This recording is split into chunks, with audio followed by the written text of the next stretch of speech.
Bismillahirrahmanirrahim. Assalamualaikum warahmatullahi wabarakatuh. Sahabat yang beriman, sejarah mencatat bahwa Hakim bin Hizam radhiyallahu an adalah anak yang lahir di dalam Ka'bah yang agung. Kelahiran di dalam Ka'bah itu bukan disengaja, tetapi kebetulan saja dan Hakim menjadi satu-satunya orang yang lahir di dalam Ka'bah. Abdurrahman Ahmad As-Surbuni dalam bukunya 198 Kisah Haji Wali-Wali Allah mengisahkan, pada suatu hari Ka'bah terbuka karena suatu kesempatan, kemudian datanglah seorang ibu dan rekan-rekannya memasuki Ka'bah untuk menghibur diri. Ibu ini adalah ibu dari Hakim bin Hizam. Saat itu juga ibunya sedang mengandung Hakim bin Hizam. Tiba-tiba tanda kelahirannya muncul pada diri ibunya padahal dia masih di dalam Ka'bah. Ibunya tidak kuasa menahannya. Maka rekan-rekannya mengambil nampan besar dan dia pun melahirkan anaknya di atas nampan tersebut. Bayi tersebut adalah Hakim bin Hizam radhiyallahu anhu. Dia adalah satu-satunya orang di dunia yang terlahir di dalam Ka'bah, dan dia juga adalah saudara laki-laki Ummul Mukminin Khadijah binti Khuwailid radhiyallahu anha. Hakim tumbuh di kalangan keluarga yang nasabnya mulia, berkedudukan tinggi dan berharta melimpah. Di samping itu Hakim sendiri adalah anak laki-laki yang berakal dan cerdas, mulia dan utama. Maka kaumnya menjadikannya pemuka mereka dan menyerahkan tugas rifadoh kepadanya, yaitu tugas untuk membantu orang-orang yang memerlukan dan jamaah haji yang kehabisan bekal. Hakim rela merogoh kocek pribadinya untuk membantu jamaah haji yang kehabisan bekal. Hakim adalah kawan akrab Rasulullah sebelum beliau diangkat menjadi nabi. Hakim 5 tahun lebih tua dari Nabi SAW. Sekalipun begitu, keduanya tetap bisa berkawan akrab dan bersahabat karib. Hakim merasa tenang berkawan dan bersahabat dengan Muhammad, sebagaimana Rasulullah juga membalas pertemanan dengan pertemanan dan ketulusan dengan ketulusan. Ketika Nabi SAW menikahi Khadijah, hubungan kekerabatan pun terjalin. Hal ini semakin menguatkan hubungan keduanya. Meski begitu, ada sesuatu yang membuat semua orang terheran-heran karena Hakim baru masuk Islam ketika terjadi Fathul Makkah atau penaklukan kota Mekah, di mana saat itu Rasulullah telah diutus menjadi seorang nabi selama lebih dari 20 tahun. Mungkin tidak hanya kita yang terheran-heran atas keterlambatan Hakim bin Hizam masuk Islam, beliau juga heran atas keterlambatannya masuk Islam. Bahkan setelah masuk Islam dan menjadi seorang mukmin yang soleh dan tetap mencicipi manisnya iman, dia langsung menggigit jari penyesalan atas setiap saat dari usianya yang bisa dihabiskan dalam keadaan musyrik kepada Allah dan mendustakan utusannya. Anaknya pernah melihatnya menangis. Dia bertanya, "Apa yang membuatmu menangis, wahai ayah?" Dia menjawab, "Banyak hal. Semuanya membuatku menangis, wahai anakku. Pertama, keterlambatan Islamku sehingga aku kehilangan banyak peluang emas dalam jumlah besar sampai-sampai kalau aku menapkahkan emas penuh jagat, niscaya aku tidak bisa menutupinya.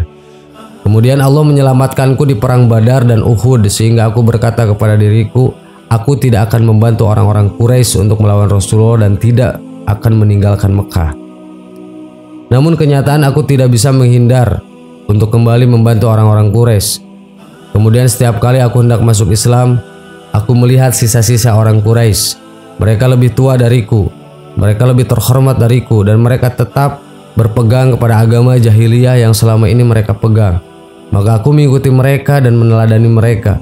Seandainya aku tidak melakukan hal itu, yang mencelakakan kita hanyalah sikap mengikuti para leluhur dan pemuka kita. Lalu aku tidak menangis, wahai anakku." Demikian juga dengan Rasulullah SAW. Beliau merasa heran dengan seorang laki-laki yang mempunyai sikap bijak dan pemahaman yang baik seperti Hakim. Mana mungkin Islam samar baginya. Dan beliau berharap kepadanya dan kepada orang-orang yang sepertinya agar segera masuk ke dalam agama Allah. Di suatu malam sebelum Fathul Makkah, Nabi SAW bersabda kepada para sahabat radhiyallahu anhum, "Sesungguhnya di Mekah ada 4 orang. Aku sangat mengkhawatirkan kekufuran mereka dan mengharapkan keislaman mereka." Para sahabat bertanya, "Siapa mereka, wahai Rasulullah?" Nabi menjawab, Attab bin Usaid, Jubai bin Mut'im, Hakim bin Hizam, dan Suhail bin Amr. dan Allah berkenan melimpah karunia-Nya kepada mereka semua masuk Islam. Hakim bin Hizam masuk Islam, maka Islam menguasai akalnya. Dia beriman, maka iman menyatu dengan darah dan hatinya.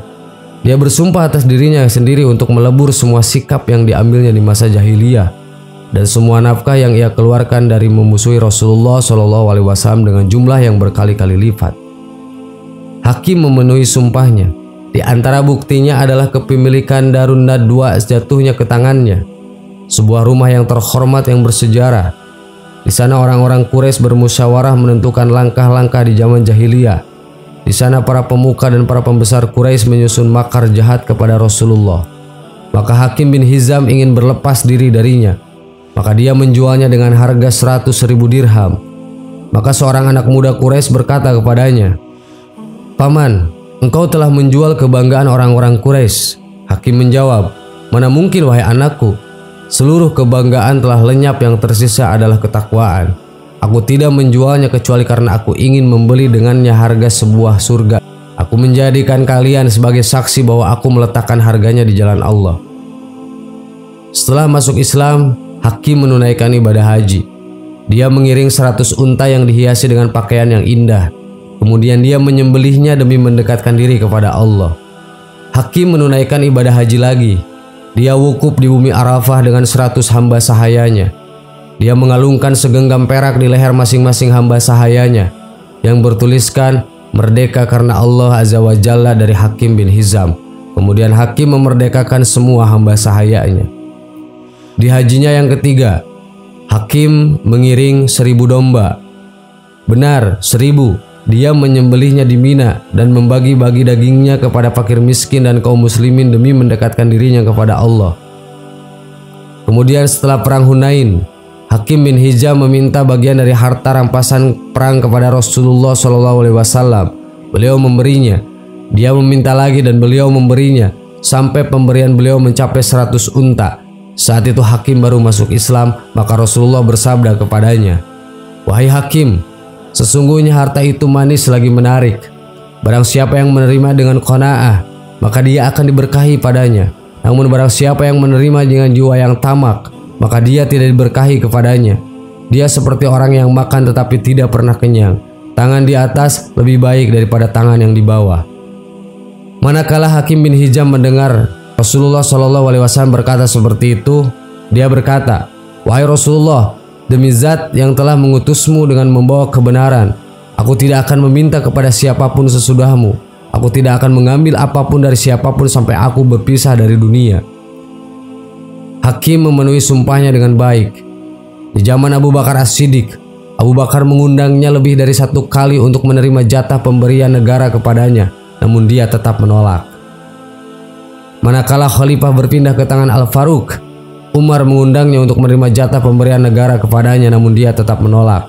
Hakim terus demikian, tidak menerima apapun dari siapapun sampai dia meninggal dunia. Sahabat yang beriman, semoga kita bisa meneladani Rasulullah SAW dan juga para sahabatnya, dan juga semoga Allah mengumpulkan kita bersama nabinya dan juga mengumpulkan kita bersama orang-orang yang soleh di surganya Allah nanti.